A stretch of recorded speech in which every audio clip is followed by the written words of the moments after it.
Pemirsa, berita bohong atau hoax masih beredar di masyarakat yang menimbulkan beragam reaksi negatif. Lantas bagaimana caranya masyarakat bisa menyaring dan mendapatkan informasi terpercaya? Rekan kami Dinel Apriansyah akan mengulasnya dalam segmen Sekitar Kita berikut ini.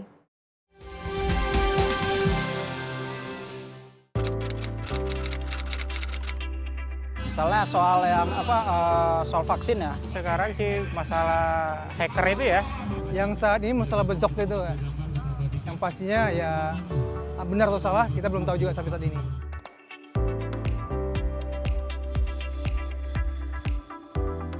Pemirsa, saat ini teknologi berkembang semakin pesat. Bahkan fungsi dan kegunaannya semakin tak terkendali. Banyak orang yang menyalahgunakannya seperti penyebaran berita bohong atau hoax untuk suatu kepentingan. Seperti masa pandemi saat ini, banyak isu simpang siur yang berkembang di masyarakat. Lantas bagaimana caranya mengentaskan penyebaran berita hoax tersebut? Saya akan mengulasnya dalam segmen Sekitar Kita berikut ini. Berita bohong atau hoax masih beredar di Indonesia. Tidak hanya itu, selama pandemi fenomena infodemi juga masih merebak. Menurut WHO, infodemi adalah informasi berlebihan terkait COVID-19 yang dampaknya memperparah keadaan pandemi.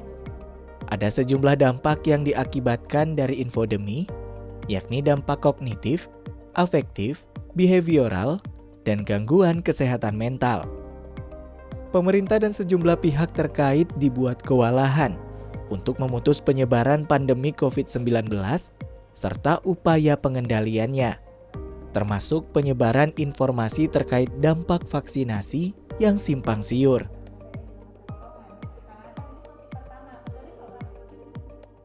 Seperti kita ketahui tentang infodemik yang sedang berlangsung pada saat ini, mungkin marak kita dengar, apalagi masalah tentang penyebaran virus COVID-19.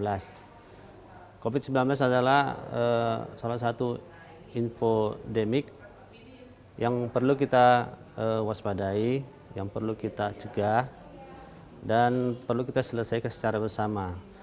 Untuk mencegah hoax gitu ya, atau informasi-informasi yang tidak baik yang sedang berlangsung ini, maka saran mungkin yang bisa Dinas Kominfo berikan supaya masyarakat itu melihat, mencari dari sumber-sumber yang terpercaya, dari link-link digital yang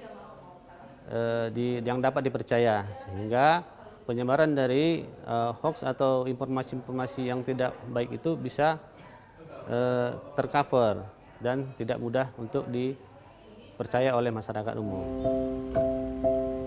Untuk memahami isu yang beredar luas ini dan upaya apa yang dapat dilakukan dalam mengatasi situasi ini, saya pun berkesempatan mengikuti diskusi panel yang diadakan oleh Komunitas Masyarakat Anti Fitnah Indonesia atau Mafindo beberapa waktu lalu. Diskusi ini merupakan diseminasi temuan dan hasil penelitian dari Mafindo terkait model intervensi untuk perubahan perilaku masyarakat atas disinformasi terkait vaksinasi dan COVID-19. Dari hasil diseminasi ini, Dinas Kesehatan Kota Medan yang turut hadir dalam diskusi memaparkan temuan kasus COVID-19 serta capaian vaksinasi dosis pertama, kedua, dan ketiga di Kota Medan. Mereka juga menemukan banyak kendala dalam upaya penanganan COVID-19 di Kota Medan. Hal ini dikarenakan disinformasi yang menyebar luas di masyarakat, baik dari sosial media dan juga mulut ke mulut. Tanggapan kami dari Dinas Kesehatan Kota Medan tentang langkah-langkah yang diberikan oleh Mafindo ini sangat positif. Kami sangat berterima kasih kepada Mafindo. Mudah-mudahan ini nanti bisa diaplikasikan di kami di Dinas Kesehatan Kota Medan untuk bisa memberikan penyeimbang kepada informasi-informasi yang tidak berpihak kepada program kita, khususnya program imunisasi di Kota Medan ini. Sebagai informasi, Mafindo adalah sebuah komunitas yang bergerak dalam upaya pemberantasan hoax di tengah masyarakat melalui investigasi hoax, kampanye, literasi digital, serta pemantauan literasi digital. Komunitas ini berdiri sejak tahun 2016. Mafindo menjadi salah satu dari 6 organisasi periksa fakta di Indonesia yang menjadi IFCN signatory.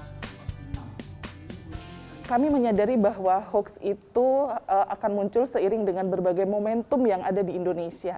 Jadi kita tidak bisa membatasi hanya berurusan dengan satu jenis hoax saja ya. Misalnya saja tahun 2023 kita akan masuk dalam tahun politik.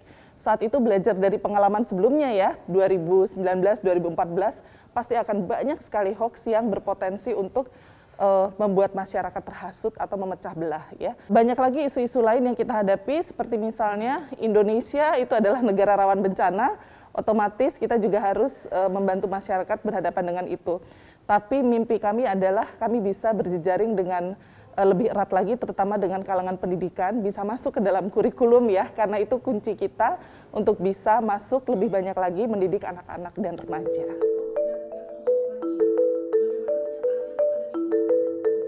Di tahun 2020, Mafindo bekerja sama dengan UNICEF dan CDC US melaksanakan penelitian guna menghasilkan model intervensi untuk perubahan perilaku dan meningkatkan penerimaan vaksinasi COVID-19. Berikut temuan kunci hasil survei dan penelitian yang dilakukan Mafindo.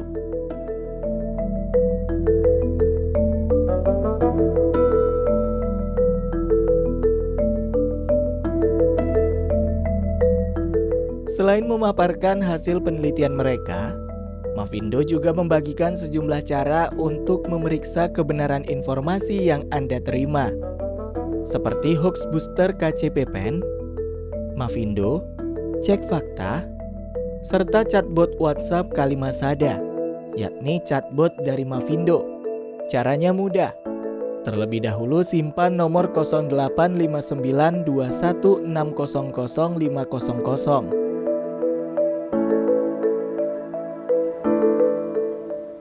Sapa dengan hai atau halo. Kemudian chatbot Mafindo akan mengirim pesan dengan beberapa opsi, seperti periksa hoax, cek fakta terbaru, tips dan trik untuk melawan hoax, tentang kami, dan privasi. Lalu ketik keyword yang ingin dicari.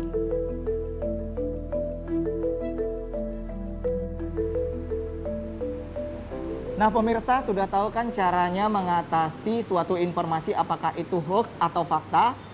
Caranya sangat mudah kan? Tunggu apa lagi, segera cek dan ketahui informasi yang kalian butuhkan. Dan satu lagi, jangan mudah percaya dengan informasi yang belum pasti kebenarannya. Ayo perangi dan berantas hoax. Sekian program Bingkai Sumatera, jaga diri Anda dimanapun Anda berada. Untuk mendapatkan tayangan Dai TV yang lebih bersih, jernih, dan canggih, segera beralih ke TV digital sebelum 2 November 2022. Tetap semangat menyebarkan kebaikan, saya Agnes Sinambela pamit, sampai jumpa.